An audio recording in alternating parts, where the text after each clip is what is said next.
In the next few minutes, I'm going to show you how to take your track from sounding like this to this.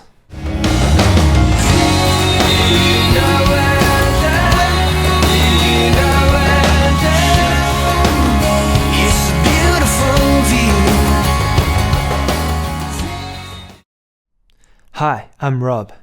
The fact that you're watching this video means I'm going to assume that you have a similar problem to what I had a couple of years ago.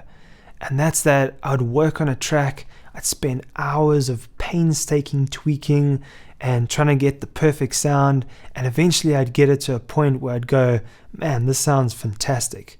Until I put it up against one of my favorite records, and I'm going to be totally honest with you, it was a little embarrassing. And so I want to give you a couple of key techniques, principles, and little tips and tricks that I've picked up along the way from trial and error, and also from kind of learning from the masters, and so that you can put them into practice and get your track sounding, big, fat, full, loud, and just as good as all the other commercial stuff out there. Because isn't that really the point? We all want our tracks to compete with the best and to sound the best. So I'm going to do two things. The first thing I'm going to do is I just want to give you a little overview of what the purpose of mastering is. What actually is mastering? What are we trying to achieve?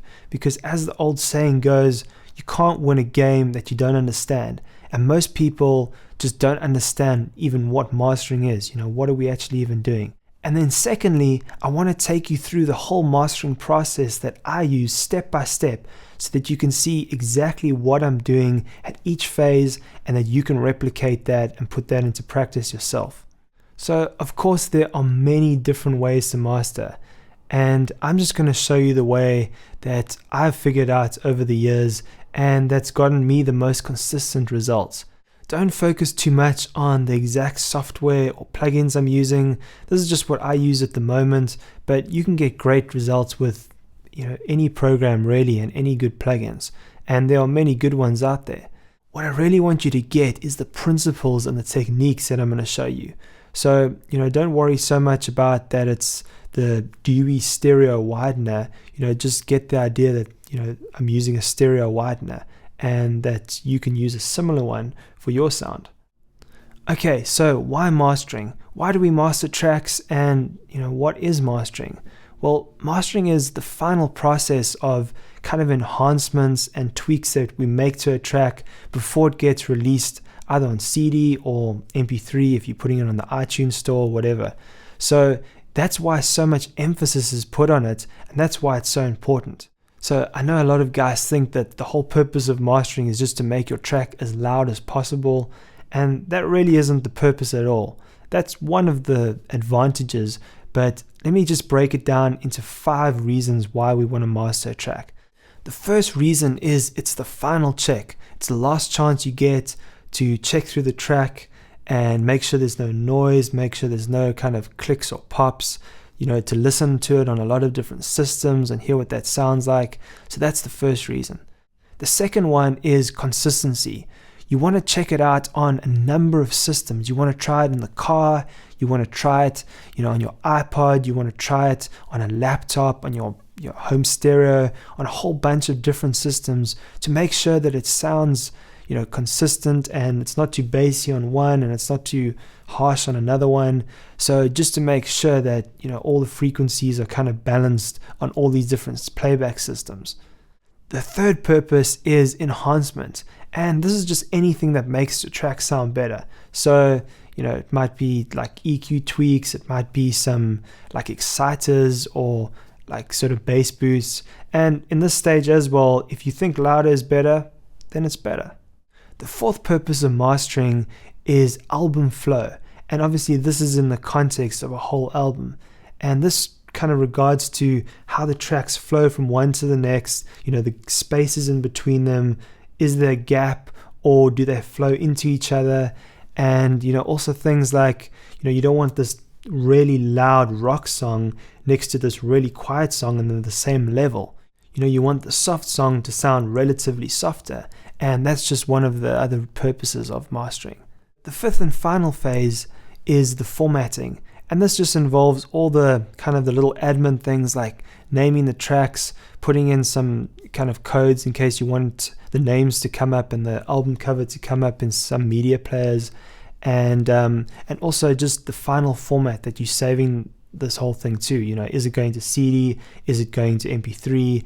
And this would be done in this final formatting phase. So the two areas that I'm going to focus on today are basically 2 and 3, which is the consistency and enhancement. So the consistency, getting it to sound good no matter what you play it on, and the enhancement, all the little tips and tricks to getting it sounding as good as possible and of course as loud as possible. Let's head on over now to Pro Tools, and I'm going to show you the 7-step process now in practice. Alright, so here we are in Pro Tools. This is the software that I use, but like I mentioned, there's a lot of different good software out there, and there's a lot of great plugins out there, so don't get too caught up on that. I'm going to give you the basic category names of the plugins so you can use one that's similar that you may have. So I've broken down the process of getting a master that's loud and fat, and I've taken that and I've broken it down into 7 steps, into the 7-step formula that you can follow to get these results for yourself. Now, I'm trying to cram something that should take like an hour or two into the next 10 minutes. So I'm going to have to be like really brief, but let's just get right to it and we'll see how we go. So step 1 is the preparation. What you're going to need is a stereo mix like I've got over here, and what I also recommend you bring in are 2 or 3 reference tracks. I've got just an old Phrase song here and an old Daughtry song as well. I just try and choose things that have a similar kind of composition and sound to what I'm going for. They're not ideal, but they'll do for this. Now what you may notice just right up front is that these look quite different to this. And if I make this the same size, you'll notice right away that you can just see that this one is actually, just from looking at it, you can see that it's a lot fatter and bigger. And that's what we are actually trying to get to. This is what a master track looks like. And this one over here, what we're going to do is we're going to try and chop off these peaks over here and try and squash this whole thing down to get it to looking like that, but more importantly, sounding like that. Alright, so get your reference tracks in, get your stereo mix, and one final thing I just want to mention is that, trying to mix without studio monitors is kind of like trying to paint in the dark. You're doing something, but you don't quite know what it is. It's really difficult. So ideally you want some studio monitors or at least some speakers. Don't mix on headphones, it's just going to make your life really difficult. Step 2, I call fix it, otherwise known as polishing the turd. Now, polishing the turd is a very technical term for kind of trying to fix something that really shouldn't be fixed. And if you're not familiar with that saying, there's this kind of saying in the industry that goes, you can't polish a turd, which basically just means that no matter how much you try and fix a bad recording or a bad mix, it's still a bad recording, it's still a bad mix, it's still a turd. So ideally you don't really want to, you would want to go back to the mix phase or the recording phase even and try and fix it there. But inevitably there might be things that you have to fix, and at least you need to watch out for. So just a couple of things to look out for. Obvious things like excess noise, especially in the beginnings and the ends and stuff, or in the quiet parts. Things like harsh cymbals or S's, the sound that those tss, like jumping out at you. Those, also on that line, different frequencies maybe jumping out, maybe like a certain bass note like jumping out of the mix. And you just want to be aware of those things, because if possible, it's better to go back to the mix and fix them than try and polish this thing. Alright, with that said, let's get right into it. So let me just play you a little piece of the song and quickly compare it to, the reference tracks that I have here, so you can just see where we're at the starting place. And I know they're commercial tracks, we're not really supposed to play them, but it's all in the name of education, and if you don't tell, I won't tell. So let's get right to it. So here's a little snippet of the track that we're about to master now.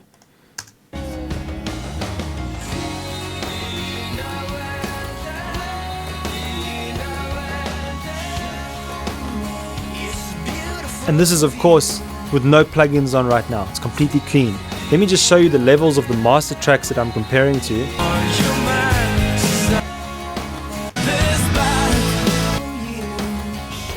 So, of course, we are miles out still, but that's just fine because we haven't started yet. So, that takes me to step 3, which is enhance it. Now, in this phase, these are all the things that we're going to do to the track that are just going to make it sound better, maybe clean it up a bit, maybe just add a bit of something to it, maybe fatten it up a bit, add a bit of EQ on the top end to bring it out. So, let me just get right into it now and show you some of the plugins I use in this phase. The first one I put on is just a standard EQ that I'm going to put a high pass filter on. Now all this is doing is just taking all the frequencies below a certain point and just basically taking them out. And I'm setting it really low. I mean, it's at 40 Hertz and the slope isn't too much. And this is just to clean up any potential low end rumble, or there's just nothing down there that's that useful for a pop rock song. Now, if you're doing something that's going to be played in the club or a hip hop song or something, then you probably don't want to do this because you want all that low end and you want some, it's going to be played in a place that's actually going to make use of that. For this kind of track, it's not that useful, so I just kind of do it. Maybe I'm just superstitious, but I just put it in there. All right, the next thing I'm going to add is some valve emulation. Now, this is just a valve emulator by Dewey. And I think you get different, you get a couple of different companies that do similar things. And all this is going to do is sort of just fatten up the mix a little bit. It adds some low-end sort of meat that I like. It's very subtle once again. All these processes, and this is something to keep in mind, like there isn't one sort of magic bullet that's going to bring this whole thing together and you're going to go, wow, that's incredible. It's all these little emphases and these little changes that are going to come together and culminate in the end to make the final master sound really great. So I don't think you'll even hear it if I play it back. I'll play you something though quickly. This is with it on now. If I bypass it and on again. So I'm not sure if you'll even pick that up, especially if you're listening on smaller speakers or something like that. But it does add something in the end. It does thicken it up a little bit, and I do hear something on there. The next thing I'm going to add is a tape emulator. And just to add in over here, I don't use all of these in this exact same way for every single song. There is no one perfect way to master. This is just the way that I'm doing it for this song, and it kind of gives you a lot of different ideas of what you can put in yourself. So the tape also sort of adds some bottom end. It adds like a little bit of meat to it. It adds subtle saturation to the track, and I like it kind of for more alternative rocky songs because it just gives it I don't know, it's almost like what film does. It's almost like film versus digital camera. Like they still shoot big budget movies on film for that very reason. It just adds a certain quality that you can't quite put your finger on. So this is with the tape on. Let me just bypass it quickly. Now I'm going to put it on.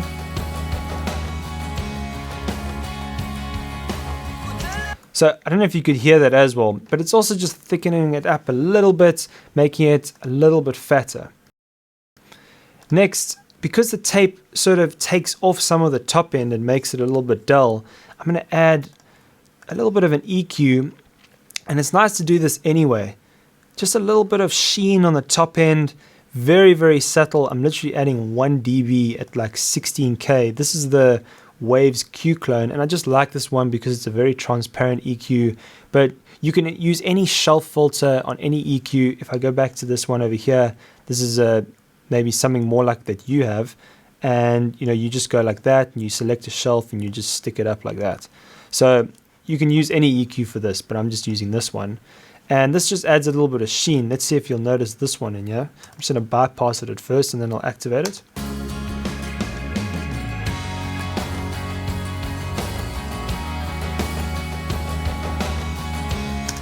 Okay, once again, very subtle. It maybe just brings out those hi-hats just very slightly, but to my ears, maybe I'm just imagining it, but it does something. All right, next I'm going to add a plugin called Max Bass.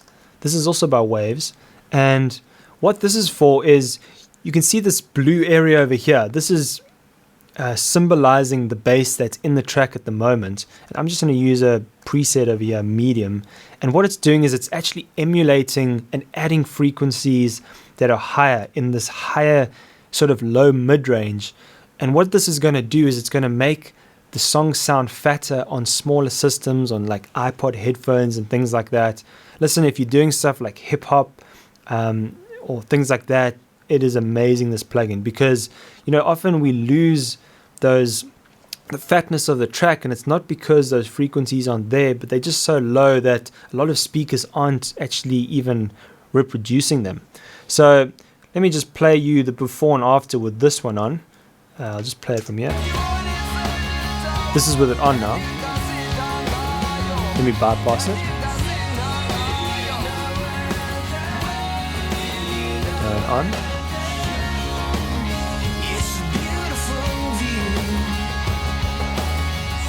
So there's definitely something there. Just to give you some perspective, let me just bypass all the ones that I've got at the moment, and let me just play it.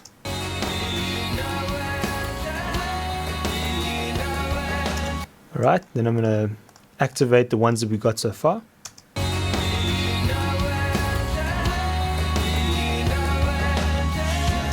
So you can hear that it's definitely sounding thicker. There's definitely a thicker quality to it. Right, next I'm going to add a little bit of compression, like just a touch. What I'm really doing here is just trying to glue the track together a little bit. Okay, so as you can see, that is way too much gain reduction. I literally want like 1 or 2 dBs gain reduction.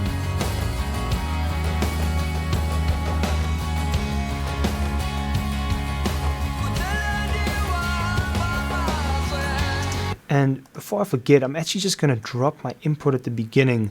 Just a word of advice here. When you are exporting your mix, you kind of want to aim for around -6 dB. This one might be slightly hot. These peaks are probably going to -3, -2, but you need some room to play with here. So I'm just going to drop my first plugin here to say -2.5. Just to leave me some more headroom. And obviously this is going to affect the inputs of all these plugins, especially the compressor. So just before I calibrate that. Okay, so you can just see it just touching it. You just want to kiss the compressor, just glue the track together a little bit more. Alright, the next thing I want to add is a stereo widener. I use Dewey's Wide. I really like this one. It adds something to the track. I find instead of just widening it, it seems to like push it past the edges of the speakers, and I really like that. And actually, let me just put it on as I'm playing it and you'll hear it kick in.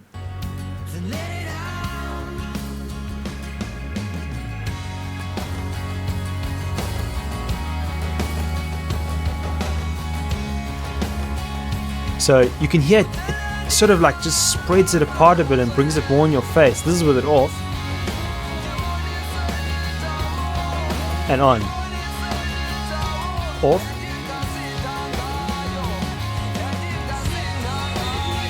and on. So I really like that. And if you've got a track that you just want to make sound a little bit larger than life, that is fantastic for that. Alright, so that pretty much covers the enhancement section. All these things we used now were to enhance the track. Right, step 4 is compress it. Now, I know I used a compressor earlier, but that was more just to glue the track together just slightly and more of an enhancement. This is now going to be your main compressor or compressors. I like to use a multi-band compressor, especially with something that's a bit bigger like this. So let me just default this over here to 0.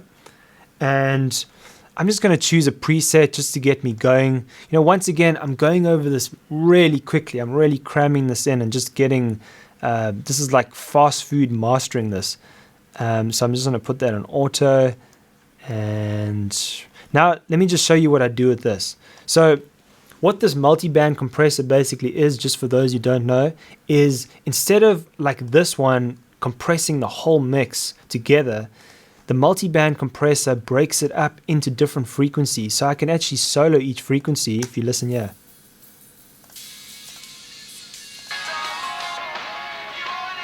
Right, so you can actually hear that it's broken it up, and I can compress each of these frequencies differently. So why you would want to do that is that you may not want to compress the mid-range, which is the most obvious part of the mix, like where the vocals are and stuff, and you don't want to compress that as much because it'll sound obviously compressed, but you want to compress the low bass so that it sounds really fat and even, and then it's not disappearing. So that's just kind of basically what you're doing with it. And what I'm going to do with this is I'm going to find the loudest section of the song. Generally you want to play with this a little bit more, but I'm just going to show you what I'm doing here. I'm just going to reset these. Let me just play it.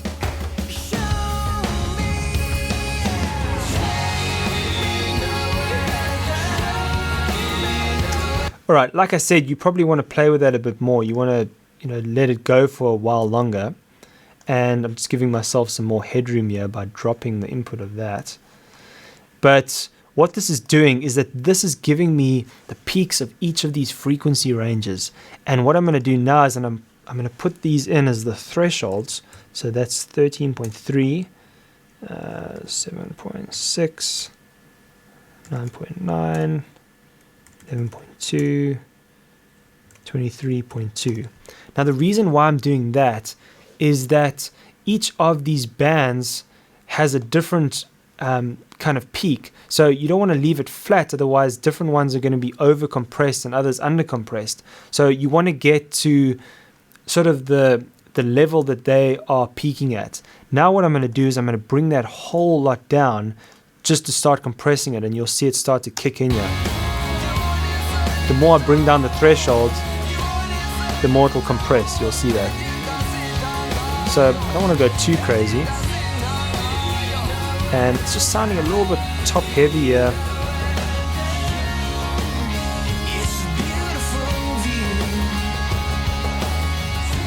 So this is with it off and on. So you can hear it really does sort of make it a lot clearer and just brings it all together. It's really nice for big songs, big rock songs and stuff. And let me just throw in here once again that every song is different. And, if you're doing something like mellow indie music or like classical music or something, you're probably not going to go this crazy. This is kind of a rock song, at least pop rock. So, it's kind of a big song and we really want to bring it out. It suits it. So you've just got to do what works for the track. Right. Then step 5 is clip it. Now, what we're going to do here is, if you see all these peaks over here, we want to chop these off in order to get it to like that. But we don't want to actually distort it, by pushing it above, because that doesn't sound good. It kind of sounds like a click. So we want to use something that clips it and it sounds good. And this is actually one of the secrets that the mastering engineer pros use. How they get these songs so loud is that they are actually driving them through these really expensive converters. Now, I don't have really expensive converters, and I'm going to assume by the fact that you're watching this video that you don't have either. So I use this plugin from T-Rax, and I found it works quite well. So what I'm going to do over here is I'm just going to put it on the right side, which is this sharp slope over here, which means that it's going to cut off these peaks as opposed to this sort of rounded one over here, which will slowly saturate the track. So we want to chop these off. Then I'm going to bring down the output just to leave me some room for my limiter on the next phase. And then I'm just going to play the track and slowly push the gain here.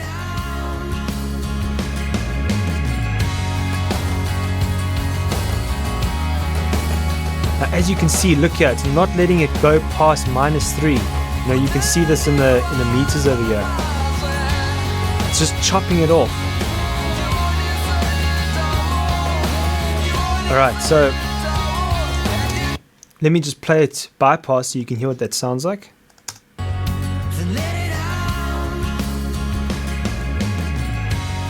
And then on.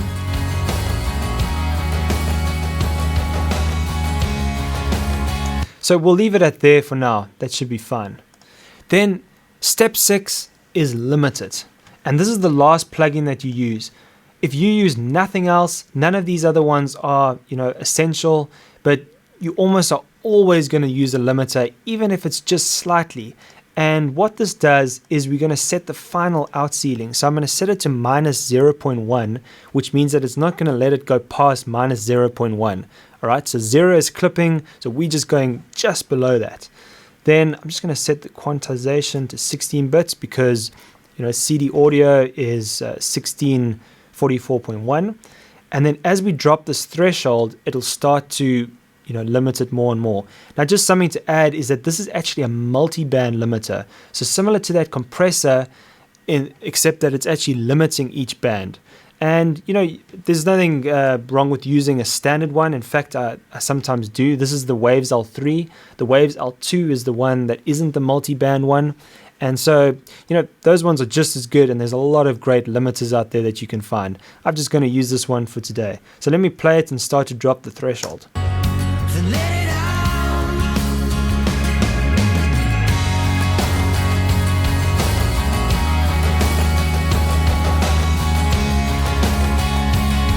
Right, so this is bypassed.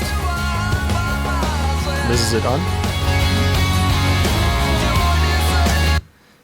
Alright, so as you can hear that, these final plugins, especially the multiband compressor, the clipper, and the limiter, these are really where the leverage is at when it comes to, getting the volume, if that's what you're after.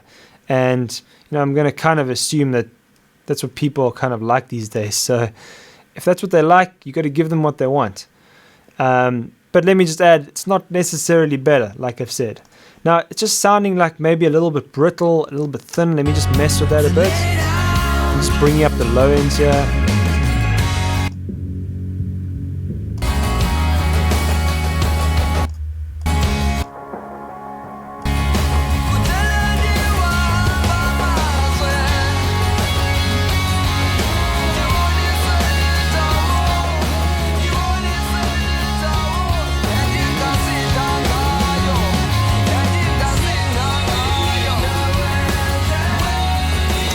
Alright, so it's coming along. Look, it still needs some work, it still needs some tweaking. It's not perfect, but it will in time get a bit better. Let me just quickly compare to some of these other masters, these other references, just to see where we're at in terms of volume and sound caliber. So I'm just going to play some of that back.